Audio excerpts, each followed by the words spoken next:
what's up everybody? It's your boy the Kryptonian saying here, bringing you a review for One Piece chapter 510. And you already know this chapter right now got a very special place in my heart for two reasons, alright? The first reason, I'm an Itachi Uchiha fanboy, and so seeing the Yadamir having that introduced into One Piece, though albeit in a different fashion, and to see Kizaru just zipping around really reminded me of just reading some shit that I read in Naruto years ago, man. That was so fucking awesome, man. I love the fact that Kizaru, as this arc is progressing, he is very quickly rising up my favorite character list. Like, this is so crazy, man. Like, he has half his body blown off at the end of the chapter, last chapter, and the guy that does it takes off running because he already knows what time it is. Kizaru's legs just pop up, and I'm like, holy shit. And it reminded me of what happened in Dragon Ball when Goku teleports in front of Cell,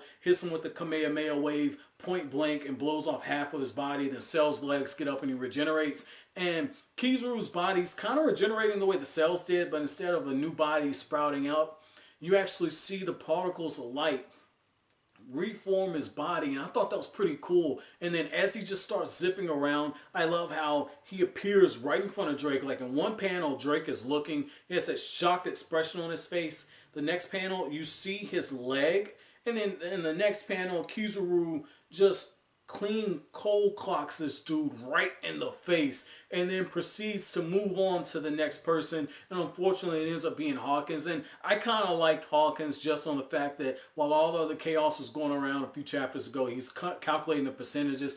I like that. I thought that was just pretty ballsy, that laissez-faire type of approach, but he doesn't even hesitate. Kizaru, you have it literally written in a flash, so it lets you know this guy's speed of light. He appears in front of him, fires a beam out of his finger, and it shoots right through him. And just right through there, he's taken out 3 captains. And that's when the transponder stale on his wrist goes off, and the guy he's looking for finally contacts him. And that's when Kizaru learns, like, oh, they weren't the ones who attacked the Celestial? Okay, who are these guys? And that's when you find out the Navy knows that it's Drake. Not Drake, that they know it's Law, that they know it's Kid, and they know it's Luffy. And Kizaru's asked who he wants to go after first. So that just tells me, like, right away, Luffy's, you gotta hide, man. And it's good timing that they got rid of this version of Kuma's in front of him. And Frankie confirms for me what I was thinking. I got it mixed up for a little bit, or not mixed up, but I was doubting myself. Because at first I said, well, this has got to be a cyborg, because this is just probably just a clone or something with artificial enhancements, which would make him a cyborg.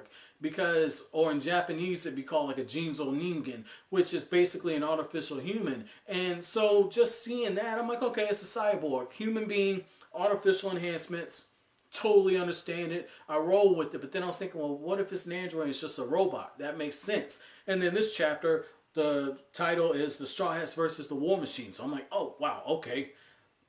So it's an android. No, it's a cyborg. So props to Frankie for clearing that up in the chapter. But I love, like, the Straw Hats team up. And you guys know when I saw, like, the Straw Hats versus Oars, I just love these team up fights, man. I don't particularly care for the times when the Straw Hats, they're having their individual fights. I think it's important for their character growth and development for them to have this stuff on their own. But I personally like to see the team ups. Like, I'm a sucker for it. So when you get chapters like this, totally love what I'm seeing, man. Like, I like the fact that, Frankie comes in to save Chopper. Chopper came in because after Zoro is just on the ground writhing in pain and Luffy's teasing him, Sanji's just like, oh shoot, he's still banged up from the last fight. And Sanji proceeds to go in there and try and put in the work. And I just love what you see there, because as they're fighting together, they're seeing how each of them has grown. And I like how Chopper has that expression.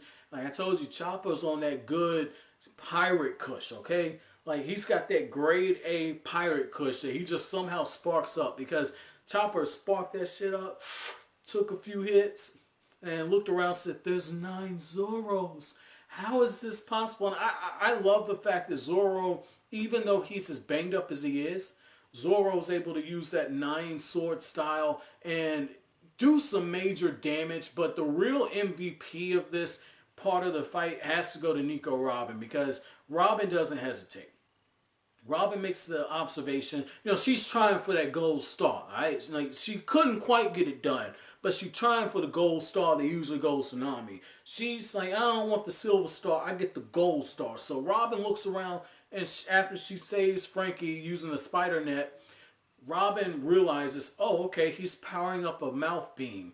I'll just close his mouth, and the beam fires off inside of his head, and it starts to bring him down. But, Robin tried. That's why she gets the silver star, okay? Because she tried it, but, Nami had to go in there and clean it up, and basically clean up after her, because Nami comes through, she's got that staff that Usopp creates for her.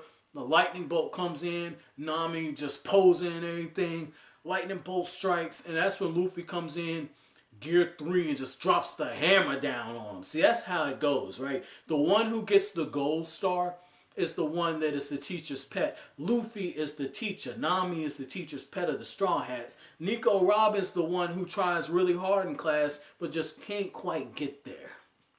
That's going to piss some of you guys off. I just fuck with you guys because I know there's a lot of Nico Robin fans who watch these reviews, so I'm just fucking with you. But I love, like, the Straw Hats, the team up in this. I thought that was pretty cool. And it's very telling that not only did they manage to take down this cyborg version of Kuma, but what's also really interesting is Zoro's still banged up. So Oda's opened the door for Zoro, one of the strongest members of the Straw Hats, to actually be the weak point. You would think it would be Brook. You would think, because, Brook is goofy and cracks like the little corny jokes. You would think it would be Usopp, because Usopp's put in some work, but at the same time, Usopp will run and hide on you. And then when the fight's over, Usopp will have a novel talking about how he brought down all 3 of the Navy admirals. Should be a bestseller because Usopp can tell some lies, man. But you would think it would be one of them. It'd be really interesting if Zoro finds himself in a position just like he did back on Thriller Bark, where in a way he's holding the team back. Because on Thriller Bark, he did have his soul taken out, his shadow taken out.